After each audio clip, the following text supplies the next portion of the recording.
Graça e paz, irmãos. Bom dia. Estamos aqui nesse domingo, nesse dia tão ensolarado, né? Para começarmos a nossa EBD, né? Já que fomos interrompidos pelo decreto, né, da cidade, nós oramos, né? E achamos por bem estar aqui na igreja hoje. Para começarmos a nossa escola bíblica dominical, ainda que, né, por meios tecnológicos. Mas eu creio que o Senhor, nosso Deus, Ele é um Deus que usa também essa tecnologia, já tem usado, né? E vai esclarecer para nós a sua palavra, nós vamos conseguir aprender nessa manhã. Então eu gostaria que você fechasse seus olhos e que você pedisse ao Senhor que Ele venha esclarecer a você essa carta tão maravilhosa que é tida no meio teológico como a carta da alegria, né? Vamos orar e vamos pedir ao nosso Deus. Pai, nós queremos, Senhor, que o Teu Espírito nessa manhã venha ministrar os nossos corações, que a Tua palavra, Senhor, penetre dentro de nós e cause, Senhor, aquela mudança que o Teu Espírito tanto faz em nós, luta por fazer em nós.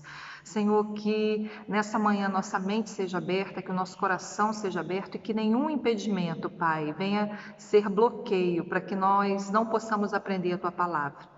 Fala conosco, nos ensina, em nome de Jesus. Amém.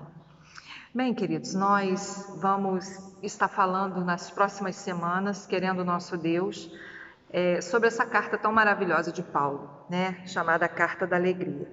Eu quero ler o capítulo 4, versículo 4, que é um texto muito conhecido por todos, que diz: regozijai-vos sempre no Senhor. Outra vez vos digo, regozijai-vos.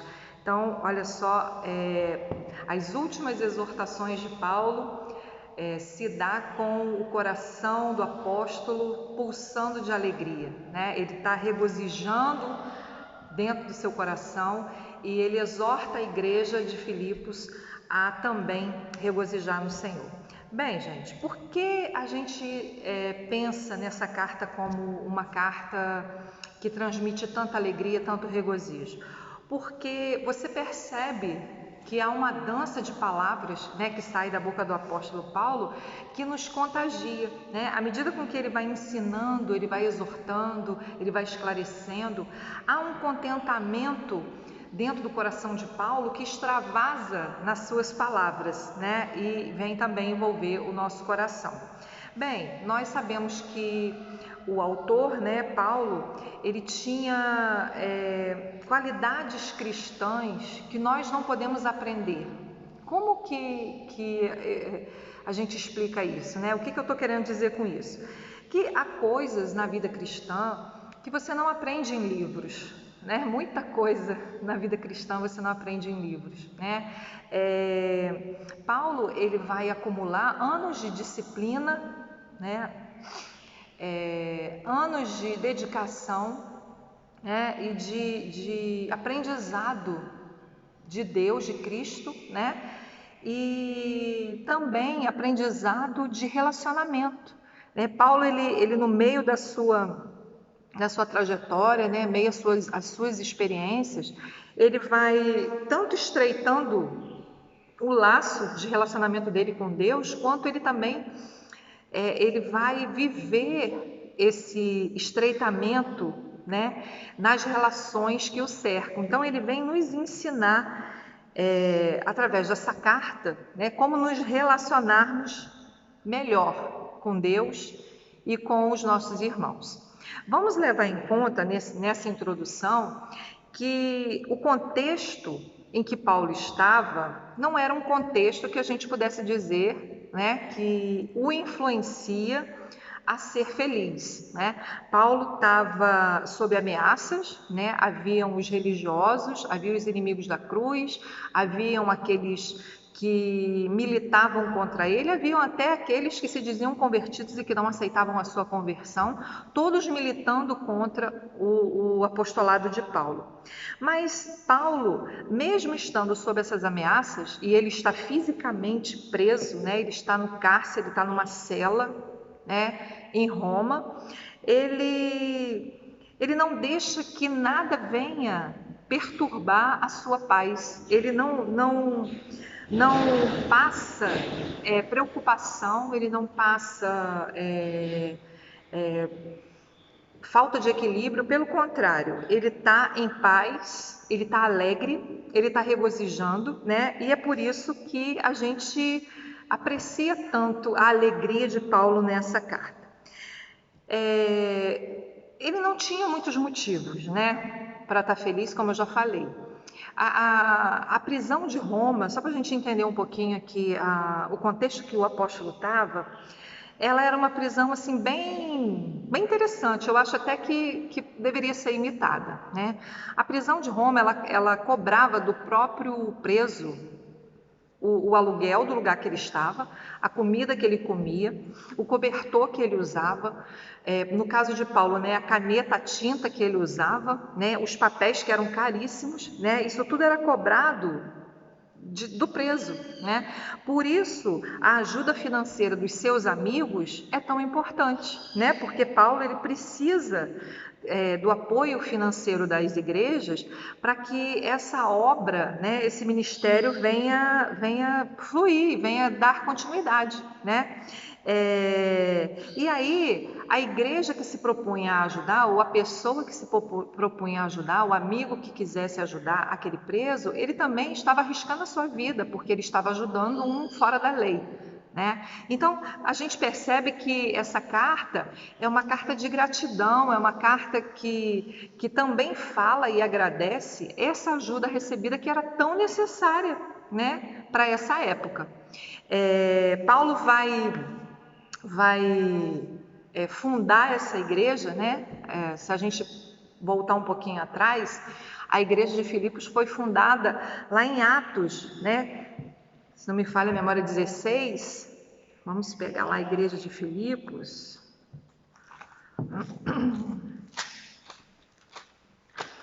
Quando ele começa na sua segunda viagem missionária, capítulo 16, ele leva a Timóteo, e aí vem aquela visão, lá a partir do versículo 9, né, em Troade, que ele vê um homem dizendo para ele, né, passa a Macedônia e ajuda-nos. Então, essa igreja de Filipos foi fundada aqui, nesse capítulo narra, né, o seu fundamento.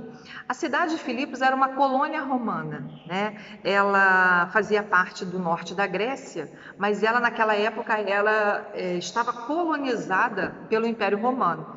E haviam muitos italianos ali que eram veteranos de guerra, né? Portanto, eles rejeitavam com mais veemência o evangelho que Paulo pregava, né?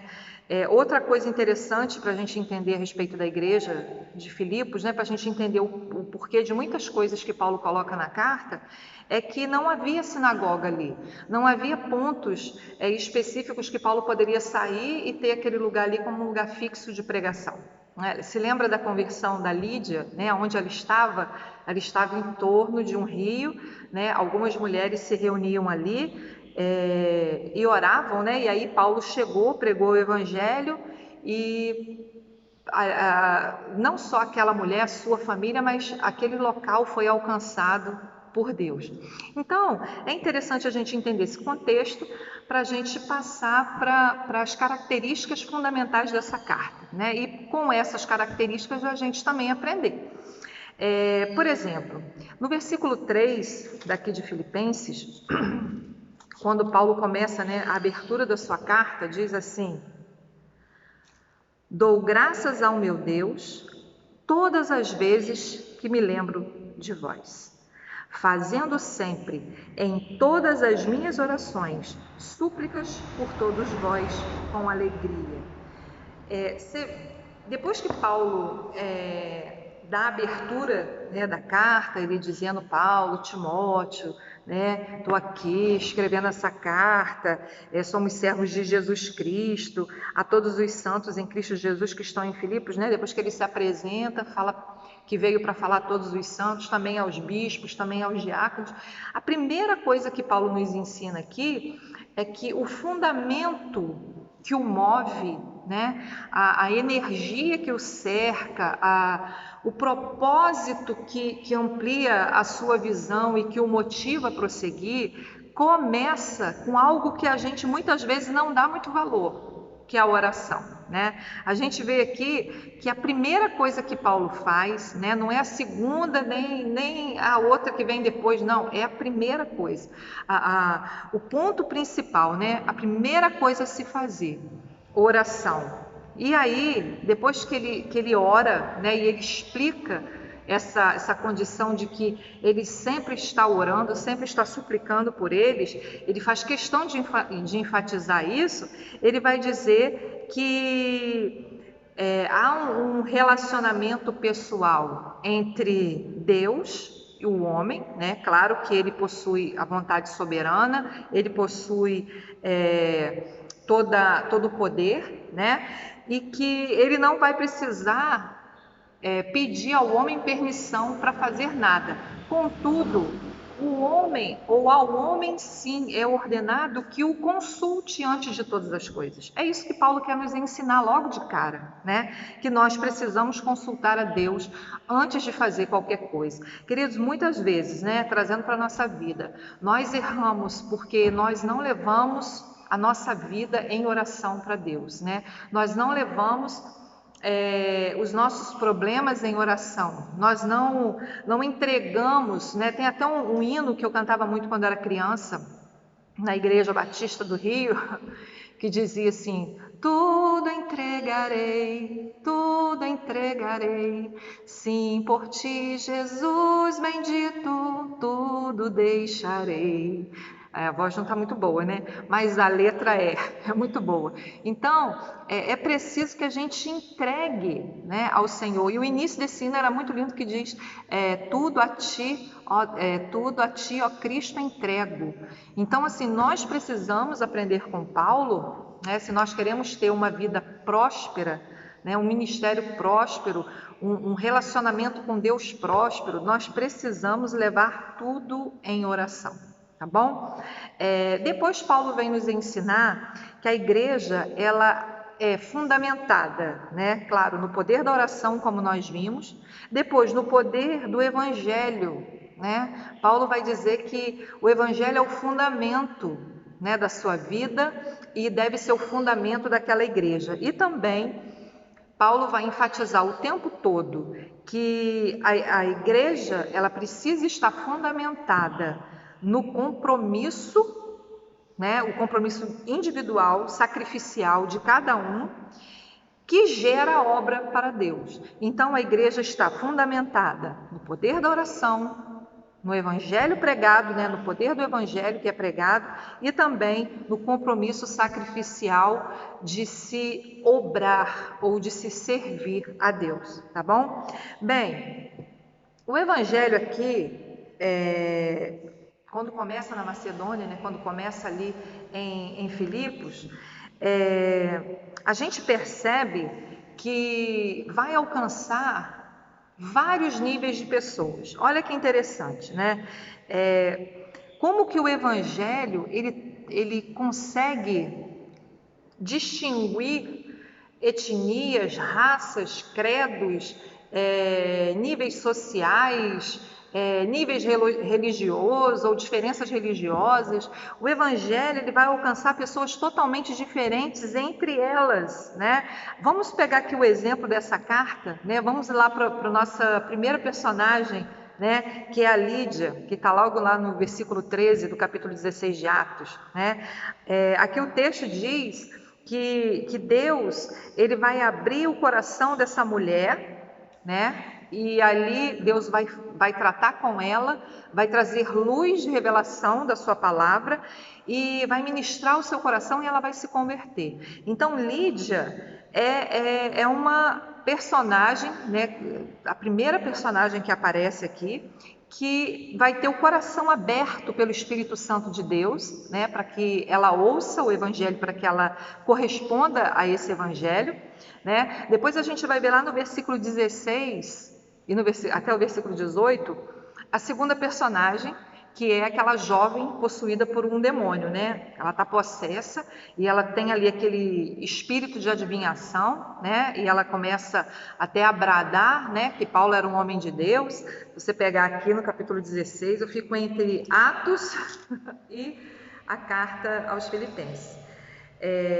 Diz aqui o versículo 16: indo nós no local de oração, saiu-nos ao encontro uma jovem que tinha um espírito de adivinhação, e ela dava lucro para os seus senhores, né? E esta, seguindo Paulo e a nós, clamava dizendo: estes homens que nos anunciam o caminho da salvação são servos do Deus Altíssimo. Você vê que ela nem mentia, né? O diabo falava até a verdade aqui, né? Tem hora que o diabo fala a verdade porque ele quer um lucro maior na frente. Então ele precisa falar uma verdade para poder depois lançar sua rede de mentiras. Você imagina se aquela mulher continua pregando, né, que Paulo era um homem de Deus, que era para ouvir, as pessoas iriam dar crédito a ela, ia dizer, ó, como que ela é adivinha mesmo, olha como que o espírito dela de adivinhação é verdadeiro. Mas claro que o diabo queria um bem mal, né, maior, que era enganar depois, futuramente, aquele povo mais do que eles já estavam sendo enganados. E isso foi irritando Paulo,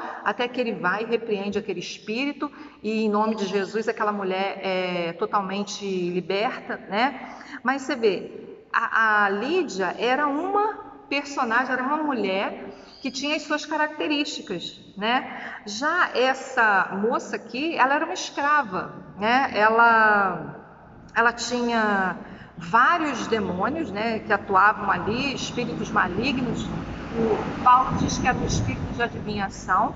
E tem um outro personagem, né? Eu estou falando assim, logo dos três primeiros, né? O carcereiro. Né? A gente vê Lídia, vê essa mulher possessa e vê o carcereiro. O carcereiro está aqui no versículo 27, também do mesmo capítulo. Precisa ali de um milagre externo acontecer, né? Aquele terremoto balançar tudo, mexer as estruturas, né? Para que ele venha crer, né? Então, e na verdade ali foram vários milagres, né? O milagre físico do terremoto, o milagre moral, né? Ele vendo ali naqueles homens que nenhum deles iria fugir, e o milagre espiritual, né? Deus mudando a vida daquele homem. Então, e por fim a sua família se converte. Então, queridos, você vê que são três personagens que a gente está falando, que são personagens distintos, diferentes, né? E cada um deles traz em si os seus vínculos raciais, né? Quando a gente pega aqui a Lídia, né? Ela era asiática, né? O texto aqui diz que ela era de Tiatira, né? Ela era uma empresária, né, de Tiatira. Você vê que as classes sociais também são diferentes. A gente está falando da racial, asiática, agora social, empresária. Então vamos botar Lídia, uma mulher, e ainda tem a questão do gênero, né? Ela era uma mulher, ela era asiática, de Tiatira, e ela era empresária. Agora vamos pegar a mulher possessa. Olha como que essa carta ela traz conhecimentos para a gente da amplitude e de como Deus consegue alcançar pessoas de níveis diferentes. A jovem que era possessa, olha o nível dela social e olha a raça, né? O texto aqui diz que ela era grega, né? E ela era escrava. Então, uma era asiática, empresária, a outra era grega, escrava. Olha o nível social, né? O carcereiro era romano, né? Olha os costumes romanos como eram, olha os costumes gregos como eram, olha os costumes asiáticos como eram.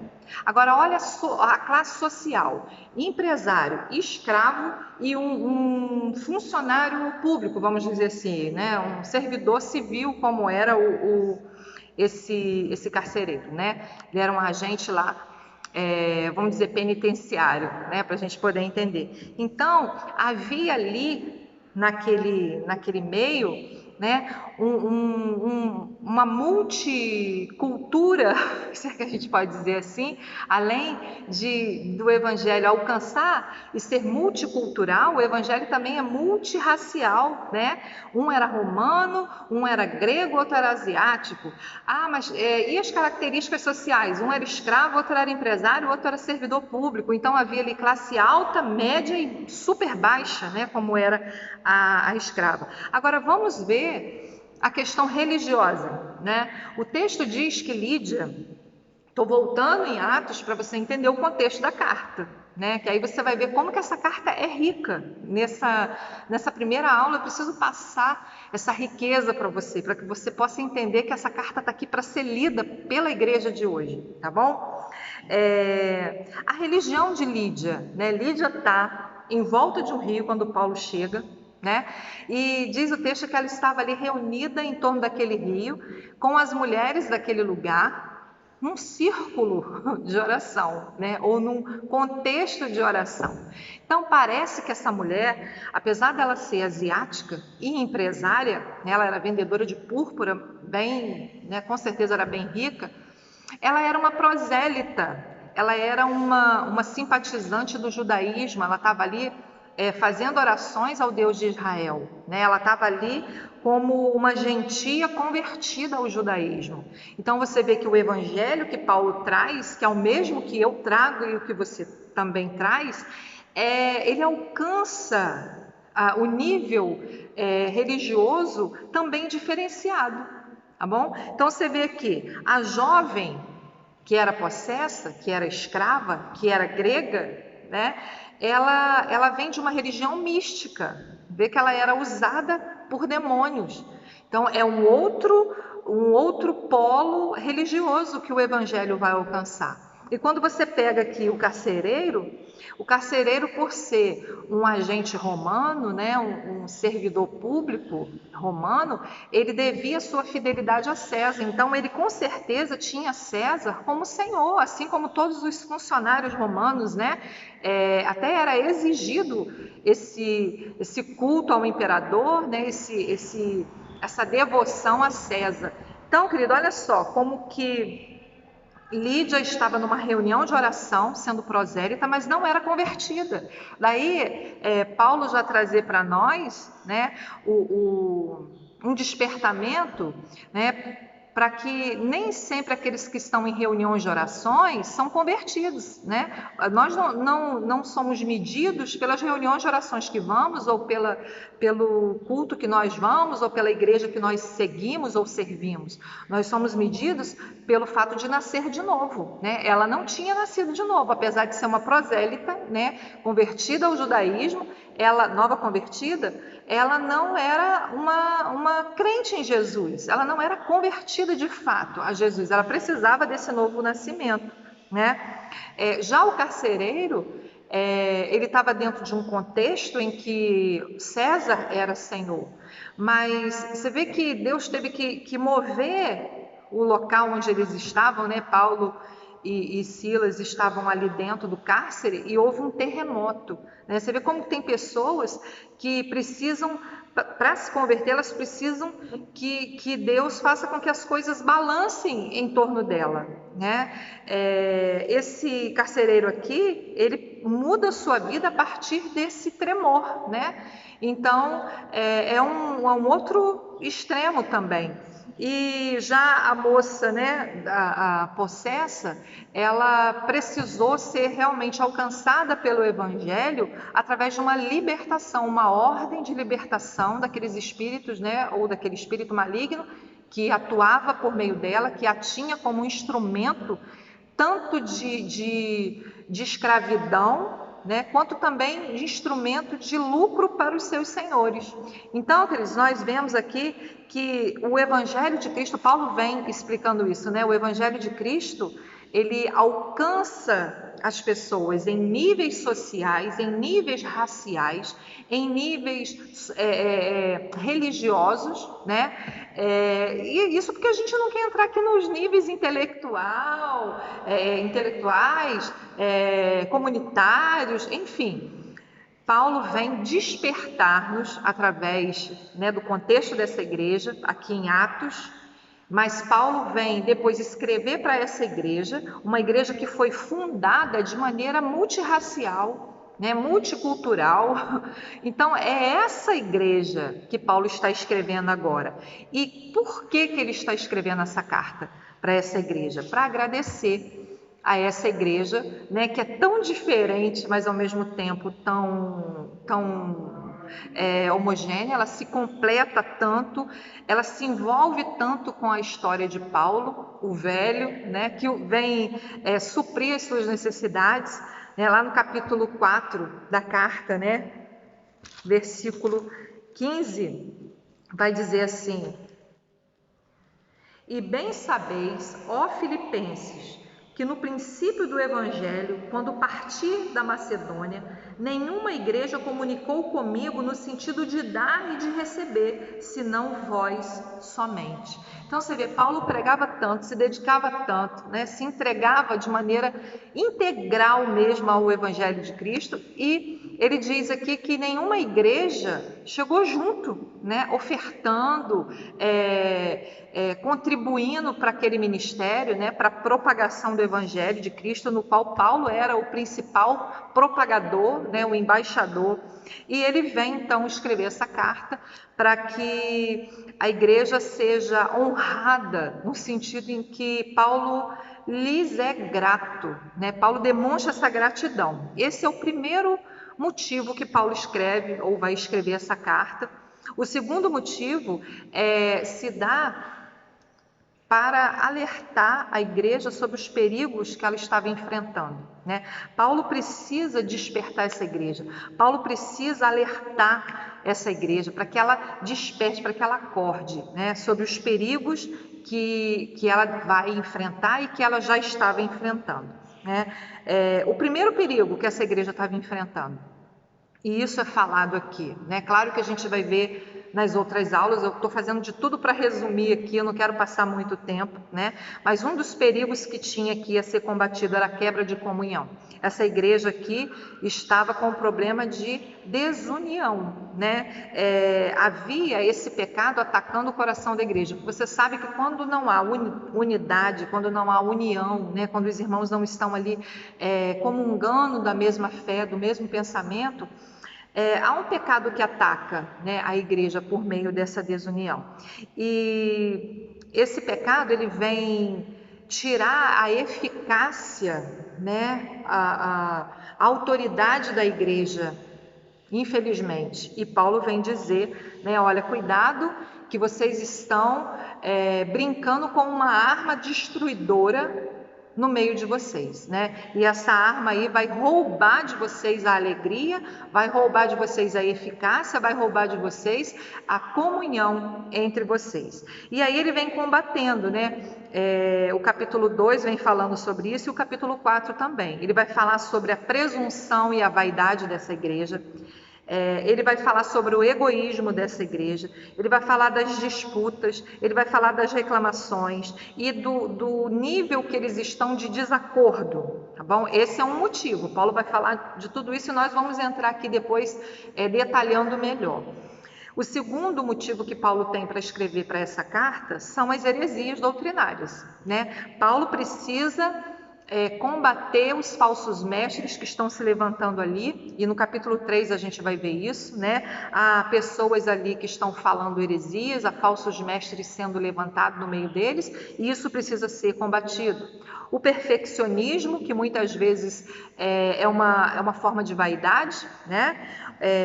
Os inimigos da cruz, Paulo vai falar sobre eles, também tê-los como herege, né? E também vai combater aqui no meio das heresias, né? Que ele vai combater, ele vai falar sobre a justiça baseada nas obras da lei, lá no capítulo 3 também nós vamos ver isso. Então Paulo vai combater aqui todas elas, mas vai dar sempre no meio das suas palavras aquele brado de alegria, aquele brado de estímulo à igreja, né? Estimulando a igreja a ser uma igreja que regozija-se no Senhor, né, que se alegra no Senhor, que combate a frieza espiritual, os problemas, mas que principalmente tem como primazia Cristo, né? E por ter em Cristo a primazia, ela consegue cuidar desses problemas internos dela, tá bom? E aí Paulo vai falar sobre essa unidade cristã, Paulo vai falar sobre a pessoa de Cristo e Paulo vai falar sobre a volta de Cristo. Você vê como que essa carta é maravilhosa. Vê como que essa carta, às vezes a gente perde por não pegar, né? Uma carta tão pequenininha, a gente deveria ler aí pelo menos umas 3 vezes por dia, né? A carta de Filipenses. E aí Paulo vai dizer, né, que a soberania de Deus é tão grande, né? Ele vai tratar dessa soberania, afirmando aqui para os crentes, né, de Filipos, que não foi ele que buscou a Cristo, né? Foi Cristo que o buscou. Não foi ele que se rendeu a Cristo, ele foi rendido por Cristo. Não foi ele que gritou ao céu pedindo para Deus o alcançar, mas foi lá do céu, né, a iniciativa que veio à terra e bradou a ele, né, com a ordem e com um acordar, né? Saulo, Saulo, por que me persegues? Então, ele vem enfatizando, né, durante toda essa carta, a iniciativa de Deus, o chamado de Deus, porque ele foi chamado por Deus, né? Ele não chama Deus, mas Deus o chama, e ele parece que responde, né, ao chamado de Deus. Ele não ama a Deus, ele é amado por Deus, e aí parece que ele se rende a esse amor. Então, o tempo todo nós vamos ver Paulo falando desse relacionamento, de como ele foi alcançado, né, da maneira soberana que ele foi encontrado por Deus. Ele chega a dizer que de certa forma, né, parafraseando, que ele não encontrou ou não percebeu o Evangelho, ele não entrou para o Evangelho entrou nele e mudou, né, totalmente a sua forma de pensar, de sentir. Ele ficou a sua vida inteira atordoado, como na queda lá que ele vê aquela luz, né, e ouve do céu aquela voz. Parece que aquilo continua a sua vida inteira, ele continua ouvindo a voz que vem do céu, ele continua atordoado, ele continua tonto, né, meio que aéreo com as revelações que Deus vai lhe dar. Isso depois ele vai falar lá em Coríntios, né, na primeira carta aos Coríntios, capítulo 6, versículo 20, ele vai dizer que ele é propriedade absoluta de Cristo, né? Então essa carta é maravilhosa, maravilhosa. Eu vou concluir com você agora, porque eu não quero que passe muito tempo, já temos ali mais de 30 minutos, eu quero encerrar. Paulo vai também enviar essa carta e essas palavras tanto aos santos, né, aqueles que vão ser liderados, aqueles que vão ser cuidados, como também aos líderes. Então essa carta, queridos, perceba que essa carta ela tem duplo direcionamento, né? Ela é para a igreja, ela é para os santos, né, para os crentes, mas ela, em primeiro lugar, é para aqueles convertidos, né? Ela é para os líderes, mas ela é para aqueles que vão ser liderados. Ela é para aqueles que vão direcionar o povo, mas é primeiramente aqueles que vão ser direcionados. Então, isso significa que o líder não está acima, né, dos seus liderados. Pelo contrário, o líder está entre os liderados, né? Ele precisa ser liderado por Cristo, ele precisa ser repreendido muitas vezes por Cristo, para depois ele vir tratar ali dos santos, né, dos crentes em questão.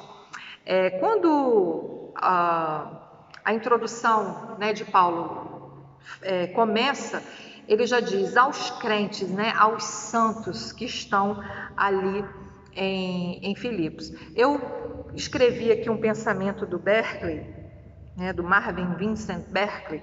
Ele diz assim, ó: aos santos em Cristo, aqueles que vivem em Cristo como pássaro no ar, como peixe na água, como raízes que estão enraizados na terra.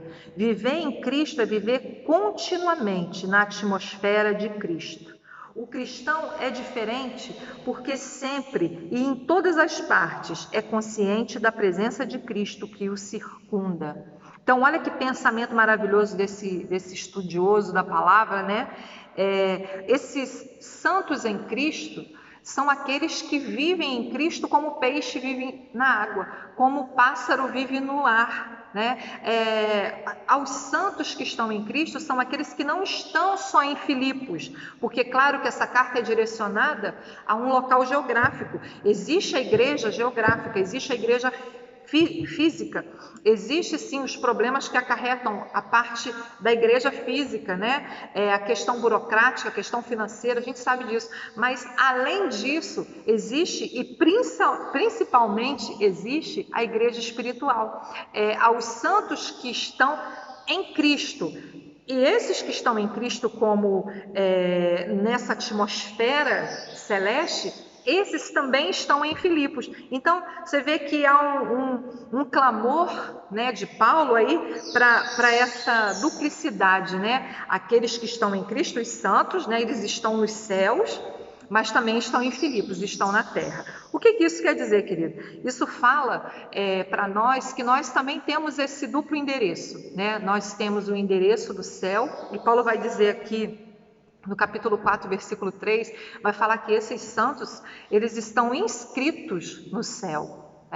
Nós temos a nossa inscrição no céu, nós temos o nosso nome escrito no livro da vida, mas nós também temos, né, as nossas dores, as nossas perseguições, os nossos problemas, as nossas lágrimas aqui na terra.